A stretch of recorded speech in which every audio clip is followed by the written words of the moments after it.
점점 더 양극화가 진행이 될 거기 때문에 그래서 결론적으로 집값은 뭐 계속 올라갈 수밖에 없다고 보여지는 거죠. 똘똘한 채로 가는 거예요. 네. 아예 강남을 영영 못 살 수도 있겠다 이런 생각도 충분히 들 수 있거든요. 그렇죠. 그러니까 가격이 단기적으로 또 급등할 여지도 있다고 저는 판단하는 거죠. 사실 집값이 올라가면은 가장 큰 피해를 보는 게 무주택 서민이라는 거고 정책에 저는 컨트롤 타워가 없는 게 가장 큰 문제라고 봐요. 그러니까 어떻게 하라는 얘기인지 모르겠어요. 그러면 네. 그분들은 그러면 결국 망하라는 얘기냐.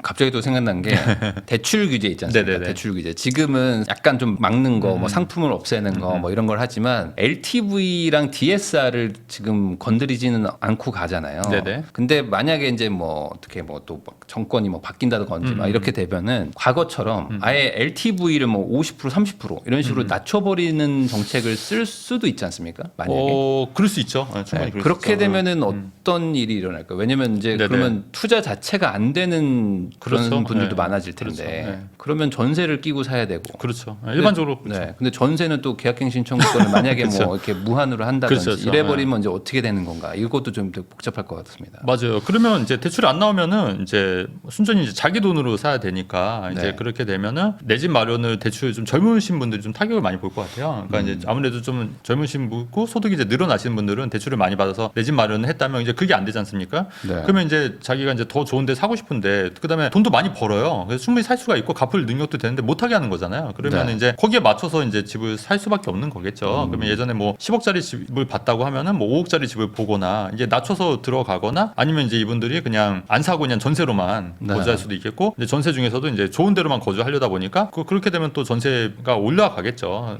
그 올라가게 되면은 또 마찬가지로 이제 세수가 부족하게 되는 거고 취득세나 양도세가 안 거치는 거니까 거래가 없다 보니까 그런 문제가 계속 돌고 도는 거예요. 그러면은 대출 규제가 그 이제 뭐 50%뭐 40%막 이렇게 만약에 낮아진다면 이게 뭐 중저가 아파트 네. 이런 데에 더 네네. 영향을 줄 거라고 보시는 거예요? 그냥 고가 주택들보다는. 아니 뭐 고가 주택도 영향이 있을 수 있겠죠 아무래도. 예. 근데 이제 고가 주택 같은 경우에는 그렇게 되면 아무래도 이제 갭 투자가 다시 끌 것 같아요. 유행할 것 같아요. 이제 왜냐면 네. 대출이 만약에 40% 나오는데 전세 비율이 만약에 50%라고 하면은 일단은 전세를 끼고 사겠죠. 네. 전세를 끼고 사고 그 무한 갱신이긴 하지만 이제 또 돈을 모으겠죠 본인이. 돈을 모아서 이제 자기가 들어가면 되니까 이제 그럴 취지로 이제 전세 끼고 하게 되니까 당연히 그러면 전세 가격은 좀 더 올라가겠죠. 그러니까 이제 갭 투자가 일종의 이제 강남 갭 투자가 될 가능성이 또 높아지는 거겠죠. 그러니까 사람들이 이제 선택을 두 가지를 할 것 같아요. 강남 같은 경우에는 이제 내가 들어와서 살려면 이제 전세를 끼고 사서 나중에 이제 돈을 모아서 내가 빼줘서 들어가는 선택을 하거나 아니면 가격을 좀 낮춰서 대출이 좀 덜 나오기 때문에 이제 내가 원하는 최상급지는 아니지만 그거를 좀 타협해서 상급지나 중급지 정도에서 타협해서 들어가지 않을까 이렇게 두 가지로 좀 생각이 되는 거죠. 그러면은 이 상황에서 뭐 지금 금리도 내려가고 뭐 여러 가지들을 고려하면은 뭔가 그 똘똘한 한 채 쪽의 가격을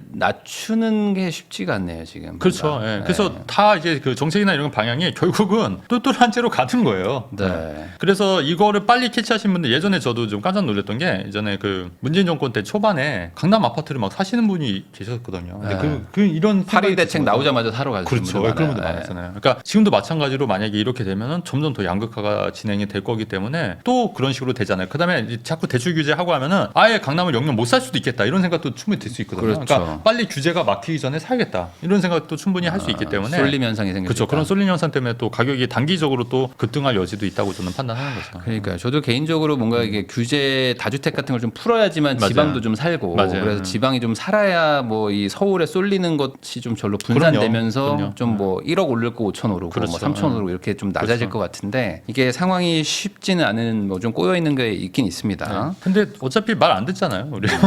뭐 그렇기는 하지만 네. 그래도 좀 뭐랄까요, 뭐 네. 이제 기대는 좀 해봐야 되는데 네네. 그러면 이번에는 이제 아예 비아파트도 한번 여쭤보겠습니다. 네네. 비아파트 쪽은 계속 뭐 지금 심각하고 네네네. 힘든데 네. 이쪽도 어쨌든 뭔가 살리려고 하는 게 잘 안 보였단 말이에요, 네네. 당장. 근데 네. 여기다가 지금 그 허그가 뭐 네. 보증보험 가입 기준을 126%에서 네네. 112%인가요? 이렇게 더 네네. 낮춘다고 맞아요. 하거든요. 이걸 고려하고 있다. 확정은 건 아닌데. 네. 그러면 이거 140에서 126 낮추면서 네. 또 역전세 한번 일어났는데 그렇죠. 112로 가면 역전세 또 일어나는. 그럼요. 그러면 이제 더 문제 되는 거 아닙니까? 네, 그러니까 이게 보니까 이게 정책에 저는 컨트롤 타워가 없는 게 가장 큰 문제라고 봐요. 왜냐하면 최근에 빌라 무제한 매입 발표했었잖아요. 네, 서울시에서. 맞아요. 그러니까 그래서 빌라 많이 지어라 우리가 매수해주겠다 해서 왜냐하면 이제 빌라를 많이 공급해서 전세를 좀 안정시켜야 되니까 그렇게 얘기했는데 지금 갑자기 전세율을 확 낮춰야 된다. 이게 허그 보증에서 그만큼 안 낮추면 허그 보증을 안 해주겠다고 하니까 그러면 전세가 갑자기 이제 더 낮아질 수밖에 없는 네. 거잖아요. 그러면 집주인들 입장에서는 전세금을 다시 빼줘야 되니까 이거 다 현금 마련해야 되고 다주택자로 하셨던 분들은 다 이 돈을 어떻게 또 마련해야 되니까 거기다가 대출도 지금 규제를 하고 있단 말이죠. 네. 그러니까 어떻게 하라는 얘기인지 모르겠어요. 그러면 네. 그분들은 그러면 결국 망하라는 얘기냐? 대출 받아서 이 전세금을 떼주던가 전세태고 자금 대출을 열어줘서 해주던가. 근데 그렇죠. 다 막아놨으니까 그러니까 굉장히 힘든 상황이 이제 펼쳐지는 거죠. 그리고 앞뒤가 안 맞는 거죠. 어떻게는 빌라 살려주겠다 이런 쪽으로 얘기하고 또 지금은 뭐 결국 빌라 죽이는 정책이잖아요. 결과적으로 물론 네. 이제 그 취지는 이제 알죠. 이해는 돼요. 그러니까 전세가 워낙 좀 전세 사기도 있고 하고 빌라고 하니까 과하게 높으니까 그렇죠. 비율상. 네, 비율상 높으니까 낮추겠다. 물론 취지는 공감은 하는데 그렇다고 해서 뭐 테러를 열어줘서 대출을 완화해서 해주거나 아니면 뭐 빌라 무제한 매입을 그런 발표를 하지 말거나 사실 계속 이제 정책이 왔다 갔다 하는 측면도 분명히 있었다는 얘기죠. 그러니까 이게 어떻게 보면 다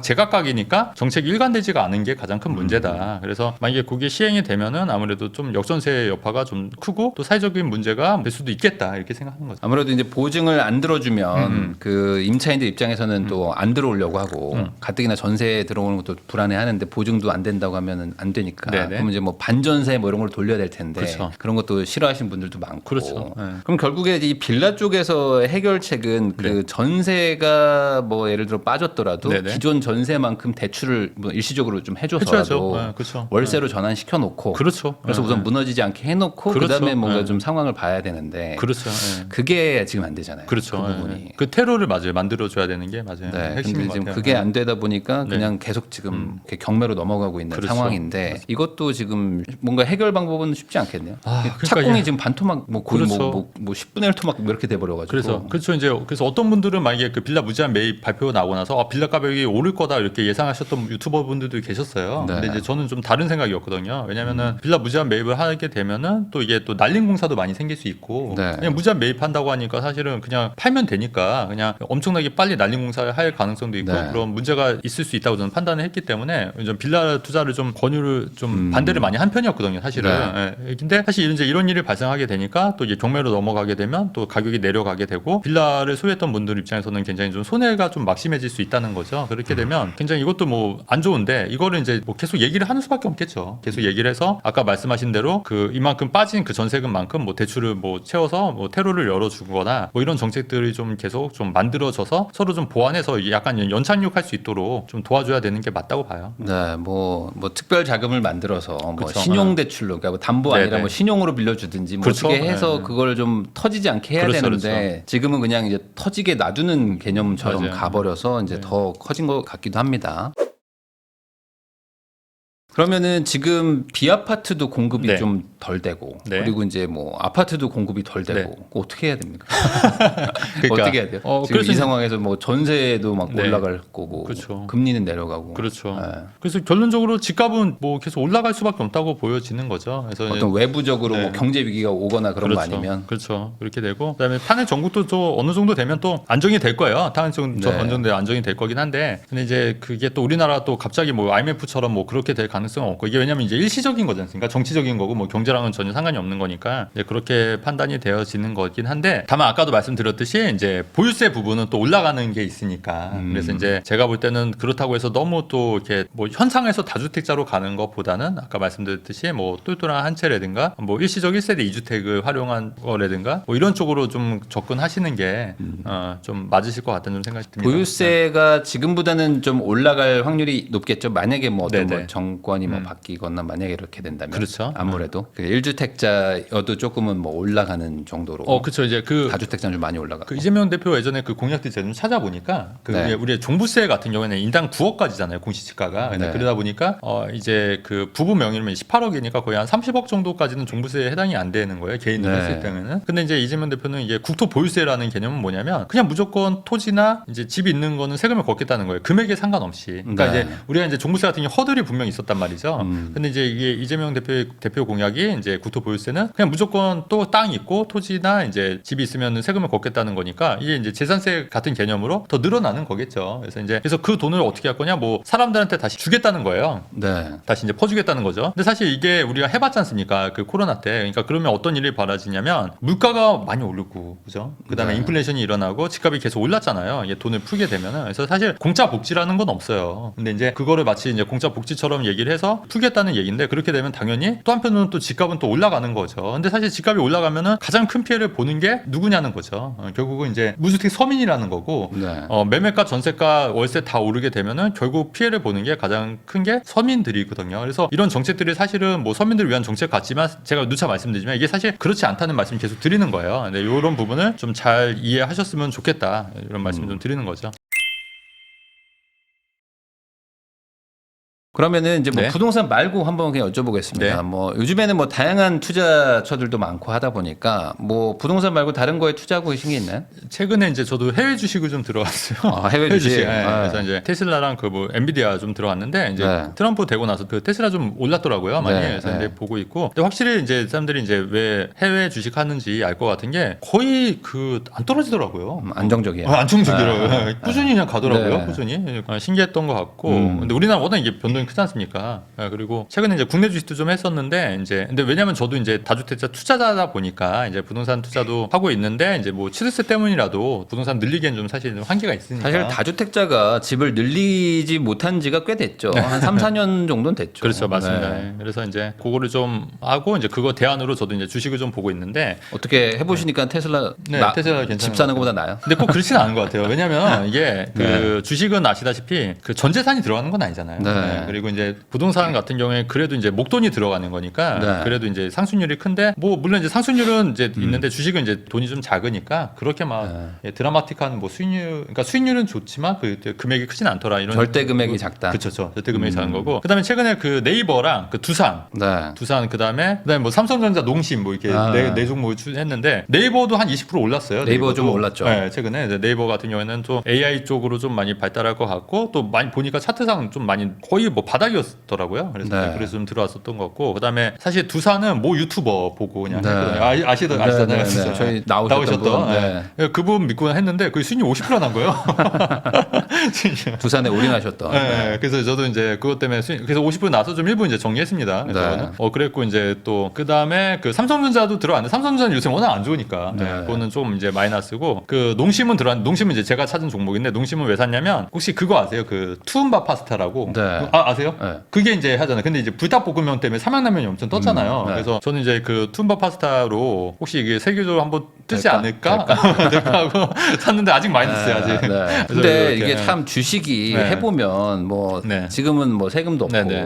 참 네. 국내 주식이 네. 참 이런 거 수익도 올라가는 거 네. 보면 황금성도 좋고 참 네. 좋잖아요. 네. 근데 부동산하고 주식 다 하시면 네. 그래도 계속 부동산에다가 좀 비중을 네. 높게 두는 어떤 이유가 있을 거 아닙니까? 그렇죠. 그러니까 이제 이런 거죠. 그 주식은 사실은 그 제가 모르는 정보들이 또 워낙 많아요. 네. 근데 이제 부동산은 이런 거죠. 제가 아는 동네는 저랑 그 동네 분들만 알 수가 있는 거예요. 그리고 이제 최근 정보를 내가 알면 그게 이제 또 그런데 주식은 워낙 기관이나 외국인 투자자들이 제가 모르는 정보들이 워낙 많다 보니까 사실 주식으로 돈 벌기가 굉장히 어렵다는 생각을 많이 했고, 그다음에 이제 변동폭이 워낙 주식이나 비트코인, 특히 비트코인은 변동폭이 크다 보니까 좀 약간 정신이 좀 안 좋아지는 경향도 있더라고요. 그러니까 비트코인 같은 경우는 24시간 또 변동이 되니까 계속 들여다보게 돼요. 금액이 크지 않아도 들여다보게 되는데 사실 부동산은 그런 건 없잖아요. 그냥 그렇죠. 사놓고 매일 보게 되죠, 사실. 그렇죠. 네. 저거 코인은 비트코인도 그렇고 주식도 그렇고, 그러니까 정신적으로 좀 약간 피폐해진다는 그런 느낌도 있어서. 근데 제가 좀 일화가 있는 게 뭐냐면 비트코인 한 몇십억 갖고 계셨던 분이 있었어요. 그래서 제가 요새 비트코인 워낙 많이 올랐잖아요. 그래서 한번 그 근황을 한번 물어봤는데 되게 충격적인 얘기 들었는데